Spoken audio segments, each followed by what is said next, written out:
Rahayu sehat selalu para pengelana jiwa. Dalam sebuah tirai malam yang diselimuti kabut misteri, malam ini kita akan menyusuri lorong waktu, kembali ke akar kearifan Jawa kuno untuk menyaksikan sebuah percakapan yang akan membuka tabir tentang hakikat kematian sejati. Di hadapan kita, duduklah dua sosok agung, Ki Semar, sang pamomong jagat, dengan senyumnya yang menyimpang ribuan rahasia alam semesta, dan Syekh Siti Jenar, seorang pencari kebenaran yang tak kenal lelah, kini datang berguru kepada Semar. Tema kita malam ini adalah sebuah perjalanan batin yang mendalam. Aku ingin mati sebelum mati. Ki Semar membuka tabir kematian sejati. Sebuah petuah yang mungkin terdengar menyeramkan, namun sejatinya adalah kunci menuju kebebasan dan keabadian. Mari kita dengarkan dengan seksama, karena dari setiap kata yang terucap, kita mungkin akan menemukan cahaya di tengah kegelapan dan kedamaian di tengah ketakutan.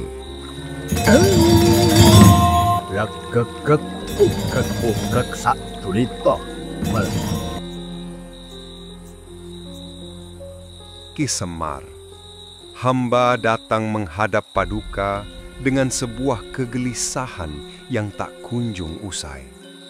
Banyak orang takut akan kematian, menganggapnya sebagai akhir dari segalanya.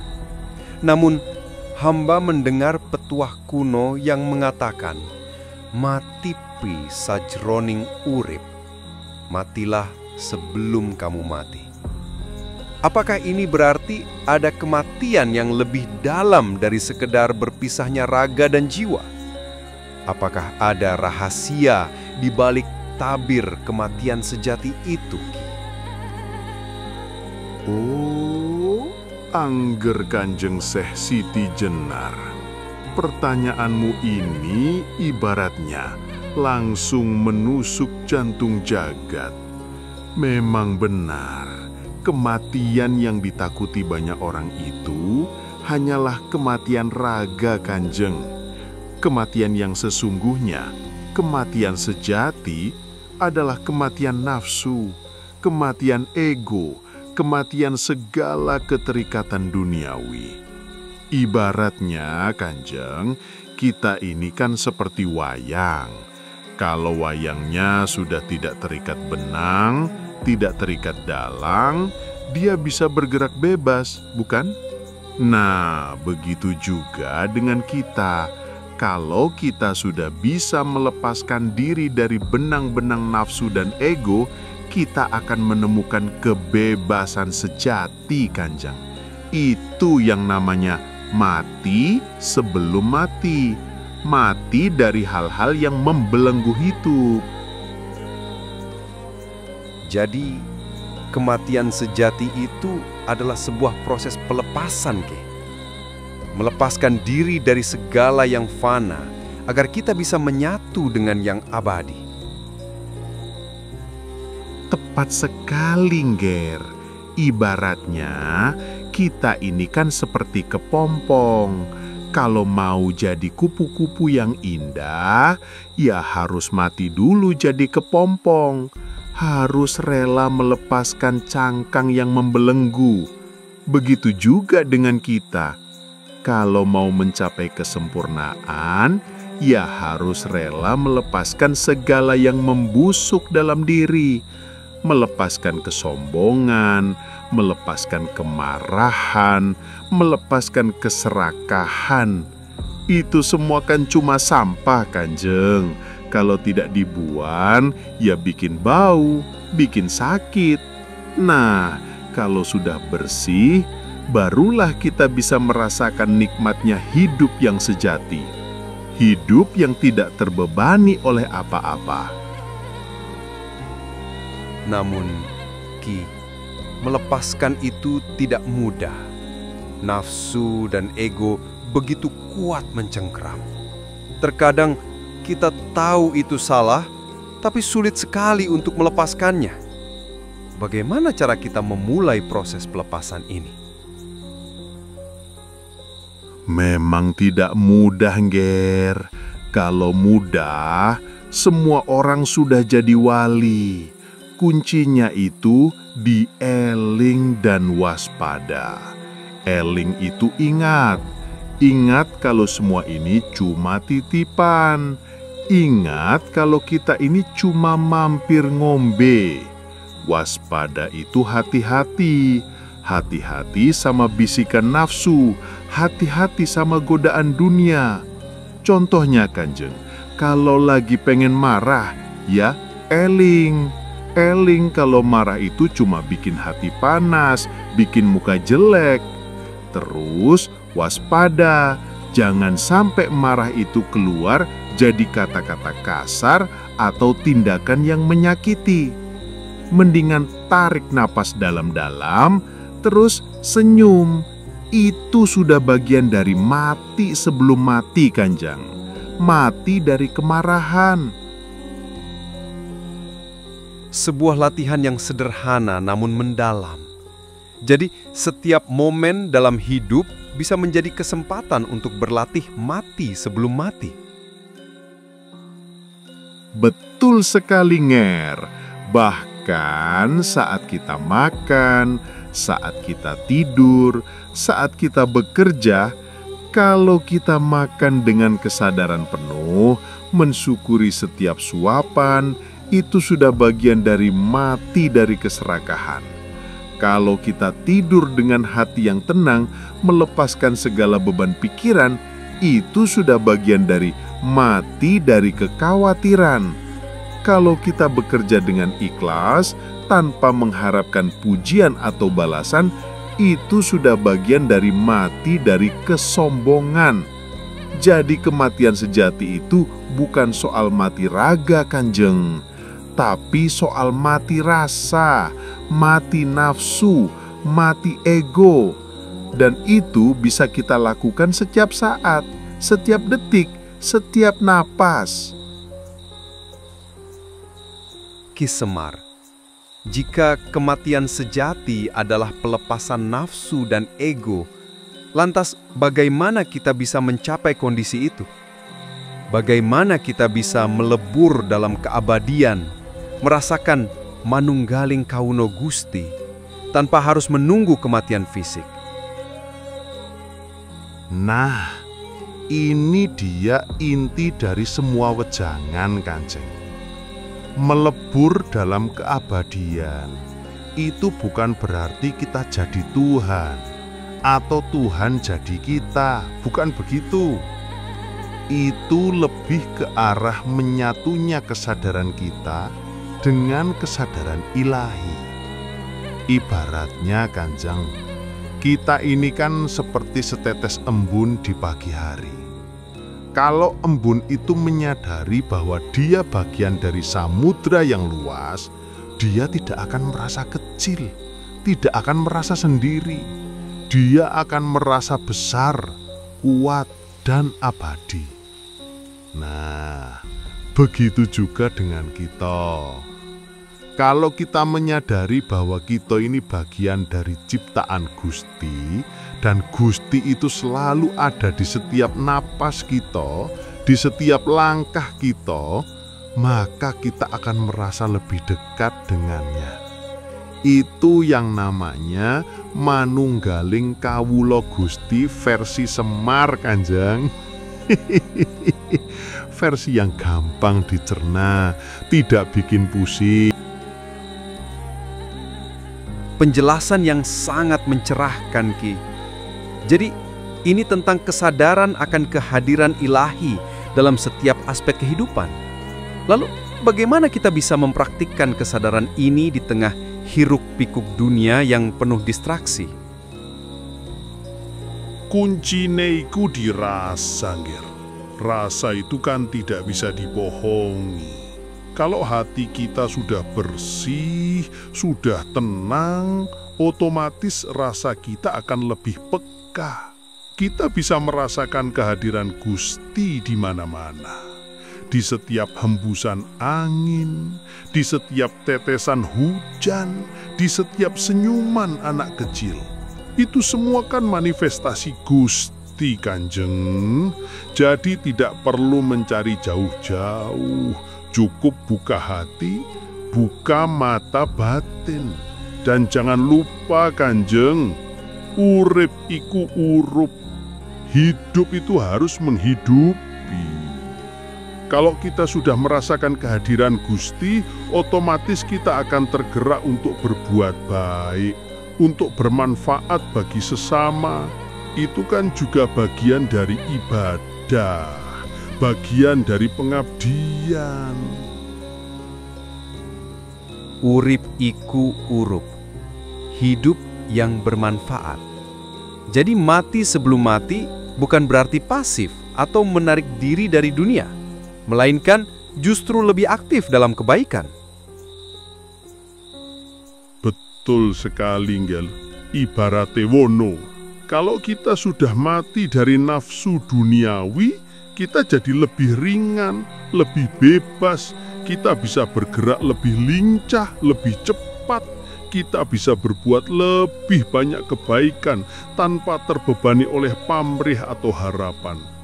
Itu yang namanya Dharma Hita, Kanjeng, pengabdian yang tulus. Tidak perlu jadi pahlawan super, Kanjeng. Cukup jadi orang baik saja.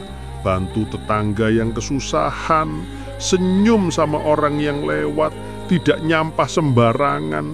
Itu semua kan sudah bagian dari urip iku urup. Dan itu semua bisa dilakukan di zaman sekarang ini, Kanjeng. Tidak ada alasan untuk tidak berbuat baik. Sebuah wejangan yang sangat relevan. Banyak orang yang terjebak dalam kesibukan duniawi hingga lupa akan esensi hidup. Mereka mengejar kebahagiaan di luar diri, padahal kebahagiaan sejati ada di dalam diri. Nah, itu dia, Nger. Makane kalau mau hidup tenang, ya jangan terlalu banyak maunya. Cukupkan saja apa yang ada. Urip sama dia, hidup sederhana. Tidak perlu ikut-ikutan gaya hidup orang lain yang bikin pusing. Kalau hati sudah tenang, rezeki juga datang sendiri. Ibaratnya, kalau kita menanam kebaikan, pasti akan panen kebaikan juga. Itu sudah hukum alam, Kanjeng, hukum Gusti Allah. Ki Semar, meskipun kita telah membahas tentang kematian sejati sebagai pelepasan, namun tetap saja ketakutan akan kematian fisik masih menghantui banyak orang. Ketakutan akan ketidakpastian, akan perpisahan. Bagaimana kita bisa menghadapi ketakutan ini dan menemukan cahaya di tengah kegelapan? Ini dia, Kanjeng. Ketakutan itu kan cuma ilusi, cuma bisikan nafsu yang bikin kita jadi lemah. Ibaratnya, Kanjeng, kita ini kan seperti anak kecil yang takut gelap. Padahal gelap itu kan cuma tidak ada cahaya. Kalau ada cahaya, ya tidak gelap lagi, bukan? Nah, begitu juga dengan kematian. Kematian itu kan cuma transisi, Kanjeng, dari satu alam ke alam lain. Seperti kita pindah rumah. Kalau kita sudah siap, sudah beres-beres, ya tidak takut lagi, bukan? Nah, persiapan itu yang penting. Persiapan batin, persiapan amal. Kalau sudah siap, ya tinggal senyum saja. Karena kita tahu kita akan kembali ke rumah yang sejati, ke pangkuan Gusti. Jadi, kunci untuk menghadapi ketakutan adalah persiapan dan kesadaran bahwa kematian adalah bagian dari perjalanan, bukan akhir. Tepat sekali, Nger. Dan jangan lupa, Kanjeng, Surodiro Joyo Jayaningrat leburing dening pangastuti. Sifat picik, keras hati, angkara murka itu cuma bisa dikalahkan dengan kebijaksanaan, kesabaran, dan kelembutan hati. Ketakutan itu kan juga bagian dari angkara murka, Kanjeng. Angkara murka yang bikin kita jadi tidak tenang. Kalau kita sudah bisa mengalahkan ketakutan itu, barulah kita bisa melihat cahaya. Cahaya Gusti yang selalu ada, bahkan di tengah kegelapan sekalipun. Sebuah hujangan yang sangat menenangkan. Terakhir, Ki Semar, apa pesanmu bagi mereka yang ingin memulai perjalanan ini namun merasa ragu atau tidak tahu harus mulai dari mana? Pesan saya cuma satu, Kanjeng. Mulai saja dulu. Tidak perlu menunggu sempurna, tidak perlu menjadi wali. Mulai saja dari hal-hal kecil. Misalnya, setiap pagi bangun tidur, syukuri napas yang masih ada. Setiap mau makan, syukuri rezeki yang datang. Setiap mau tidur, syukuri hari yang sudah dilewati. Itu semua kan sudah bagian dari makrifat, Kanjeng. Makrifat yang sederhana, tapi dampaknya luar biasa. Kalau sudah terbiasa, nanti lama-lama akan terasa sendiri nikmatnya. Dan jangan lupa, Kanjeng, selalu minta petunjuk sama Gusti. Karena tanpa petunjuknya, kita ini cuma debu yang beterbangan, ya kan? Sebuah penutup yang sempurna, Ki Semar. Terima kasih atas hujanganmu malam ini. Semoga apa yang kita diskusikan dapat menjadi lentera bagi mereka yang mencari jalan pulang menuju diri sejati. Sama-sama, Nger. Semoga bermanfaat. Dan jangan lupa, Kanjeng, jangan terlalu serius. Hidup ini kan cuma senda gurau Gusti.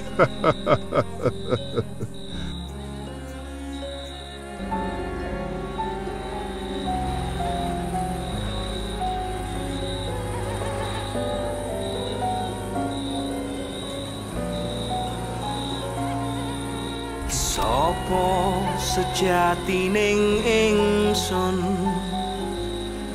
sejatining ingsun mung kalih kangkung. Suwung ngawung-ngawung, suwung ngawung-ngawung, ora ana sing ana dudu. Zat sira zat ingsun, zat sira zat ingsun, ingsun ya sira, sira ya ingsun.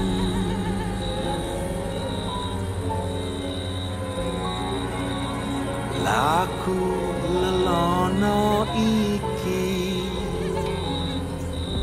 tanpa ambu lan tanpa dengki, nglerengke angkara, nglerengke murka, netepi rasa, rasa kang jati. Suwung ngawung-ngawung, suwung ngawung-ngawung, ora ana sing ana dudu. Zat sira zat ingsun, zat sira zat ingsun, ingsun ya sira, sira ya ingsun. Ingsun ya sira, sira ya ingsun, sira ya ingsun, sira ya ingsun. Ingsun ya sira, sira ya ingsun, sira ya ingsun, sira ya ingsun. Ingsun ya sira, sira ya ingsun, sira ya ingsun, sira ya ingsun. Ingsun ya sira, sira ya